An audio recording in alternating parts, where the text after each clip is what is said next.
तो चलिए आपका स्वागत हम फिर से करते हैं।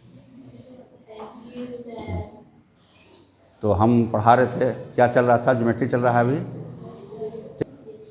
तो हम ये कह रहे थे कि चार भुजाओं से घिरा हुआ क्षेत्र में क्या क्या आ गया, चतुर्भुज पहले आ गया, आयत हो गया, वर्ग हो गया, फिर आपका हो गया आयत हो गया, वर्ग हो गया, फिर चतुर्भुज कई प्रकार का हो गया, समानांतर चतुर्भुज, समलंब चतुर्भुज, सम चतुर्भुज, इस तरह से आपका हो गया। ठीक है।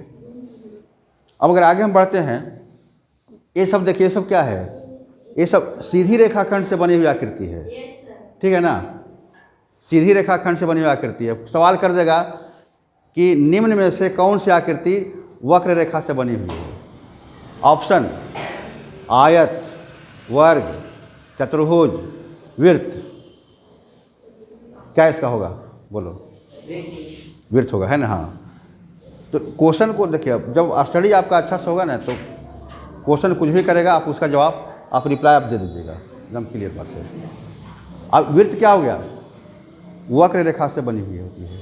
यही सवाल कर देगा परीक्षा में। अब जो बताए ना अभी कि निम्न से कौन सी आकृति वक्र रेखा से बनी हुई है, और रहेगा आयत, तो रहेगा वर्ग, रहेगा चतुर्भुज, उसमें एक रहेगा वृत्त रहेगा, उसमें ऐसा रहेगा।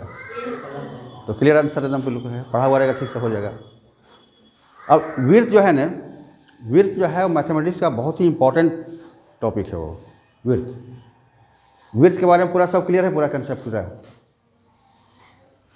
वृत्त पहले क्या है, ठीक है ना, वृत्त क्या है, वृत्त के अंग कौन कौन से हैं, जिस वृत्त में क्या कौन कौन से अंग है। रुकिए, हम जिनसे पूछेंगे वही बताएगा। तुम उठ जाओ बाबू, तुम उठ जाओ, अब जिससे पूछेंगे वही बताएगा। देखते हैं आप लोग क्या वृत्त में कौन कौन से अंग है, नहीं मालूम है। चलिए बैठ जाइए। तुम ज्योति बताओ, तो ज्योति बताइए, वृत्त का अंग बताइए। बैठ गया तुम। अच्छा, वृत्त का अंग कौन कौन से, कौन बताएगा इस क्लास में? हाथ उठा दो, हाथ उठाइए। तो कौन कौन से आप बता सकते हैं कि वृत्त में कौन कौन से अंग होते हैं, कौन कौन बताओगे?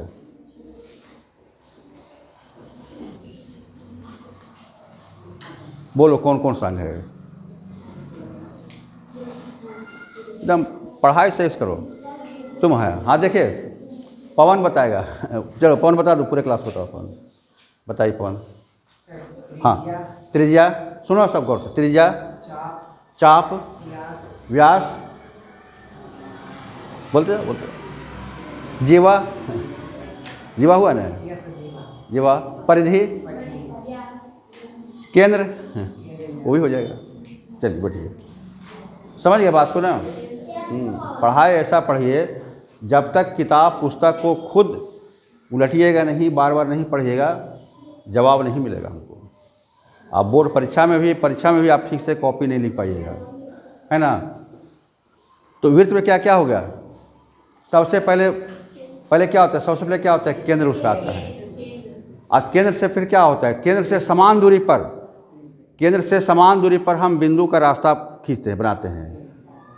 तो हमको क्या बनता है, वक्र रेखा बनती है, बनाते हैं। केंद्र से बराबर दूरी पर, केंद्र से समान दूरी पर बनाते हैं, इस तरह से, है ना। तो क्या होता है, वो पूरा घूम जाता है पूरा, है ना। तो उसको क्या कहेंगे, उसको वृत्त करेंगे। इस तरह से जो आकृति बनेगा हमको उसको वृत्त कहेंगे।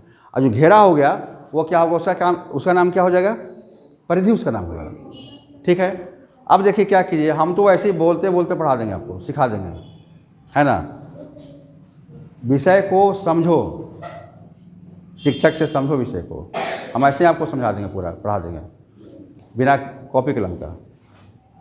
फिर देखिए क्या कीजिए, केंद्र से परिधि तक जाने वाली रेखाखंड हम खींच सकते हैं ना, खींच सकते हैं। उसका नाम क्या हो जाएगा, उसका नाम हो जाएगा त्रिज्या, उसका नाम हो जाएगा। अब देखो, अब परिधि के एक बिंदु से दूसरे बिंदु तक कई रेखाएं खींची जा सकती है। हाँ, बहुत सी रेखाएं, बैठ जाइए क्लास में, आ जाए, बैठ जाओ क्लास में। बहुत रेखाएं खींची जा सकती है, ठीक है ना। तो अगर देखिए, अगर उन रेखाओं में से जो रेखाखंड केंद्र से होकर गुजरेगी उसको हम क्या बोलेंगे, उसको बोलेंगे व्यास बोलेंगे उसको, है ना। उसको हम क्या बोलेंगे, उसको हम व्यास बोलेंगे उसको। जो रेखाखंड परिधि के एक बिंदु से दूसरे बिंदु तक जाने वाली वे रेखाखंड जो केंद्र से होकर गुजरती है उसे हम क्या कहेंगे, व्यास कहेंगे। और जो केंद्र से होकर नहीं गुजरेगी उसको हम क्या कहेंगे, उसको क्या कहेंगे, उसको हम कहेंगे जीवा कहेंगे। उसको हम क्या कहेंगे, जीवा कहेंगे, है ना, उसको जीवा कहेंगे। ठीक है, चलिए थोड़ा वृत्त पर भी हम कुछ ब्रीफ कर देते हैं आपको सबको, वृत्त पर, है ना। हम यहाँ देखिए, यहाँ हम पढ़ा रहे हैं, लेकिन घर में जाके आप देखिए वृत्त को पढ़ाने का मतलब क्या हुआ, आपको हम यहाँ वृत्त के बारे में हम डिस्कस कर रहे हैं, तो आप घर में जा कर के क्या करें कि चैप्टर निकालो और वृत्त में सब पढ़ो, सबको खुद पढ़ो उसको। जब तक खुद बार बार नहीं पढ़ोगे तब तक यहाँ पर माइंड में जो है ना आपका वो सेव नहीं होगा, इसको सेव करो इसको। तो अब देखिए ये हो गया, गप नहीं, हम डिस्टर्ब होते हैं उससे, वैसा नहीं। चलो कौन बोले में कौन बैठी है, आप एकदम गप नहीं किए, हम डिस्टर्ब हो जाते हैं, फिर हम बोलने का कुछ बोल देंगे, कुछ बोल देंगे, फिर तो मुझसे कुछ और निकल जाएगा। डिस्टर्ब नहीं हुई है, हाँ बिल्कुल बिल्कुल चुपचाप रहे क्लास में, क्लास बिल्कुल साइलेंट। हम जब बोलने की अनुमति देंगे तो आप बोलिएगा। सुनना है ज़्यादा, बोलना है कम। हमको ऐसे भी, आपको ऐसे भी व्यवहारिक जीवन में, दैनिक जीवन में आपको बोलना है कम, सुनना है ज़्यादा।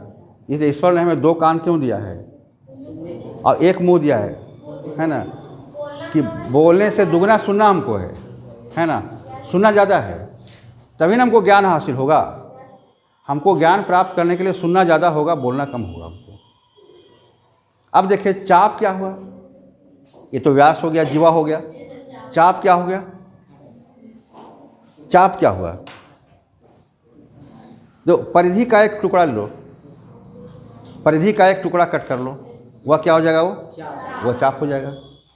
हो गया तो होगा ना, देखिए केंद्र हो गया, त्रिज्या हो गया, व्यास हो गया आपका, फिर क्या क्या हो गया आपका, जीवा हो गया, चाप हो गया, परिधि हो गया आपका, ये केंद्र हो गया। ये सारे क्या हो गया, अंग है सब, ये वृत्त के अंग है। अब अंग जब हमको मालूम हो गया तो फिर उसके बाद हम क्या करते हैं सबका, फिर मेजरमेंट पर आते हैं। ज्यामितीय आकृतियों का फिर क्या करते हैं हम, मेजरमेंट पर आते हैं। मतलब उसका फिर मैथमेटिक्स हो जाएगा। वो तो आकृति बन गया, ठीक है, ज्योमेट्री हो गया। अब उसका मैथमेटिक्स हम क्या पढ़ेंगे, तो सबसे पहले होगा कि मेजरमेंट होगा, त्रिज्या की लंबाई कितना होगा।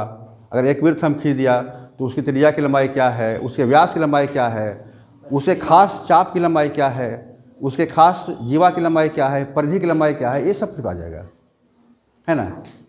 तो कुछ को तो हम स्केल से मेजरमेंट कर सकते हैं, ठीक है ना। जैसे त्रिज्या को हम माप लेंगे स्केल से, व्यास को स्केल से नाप सकते हैं।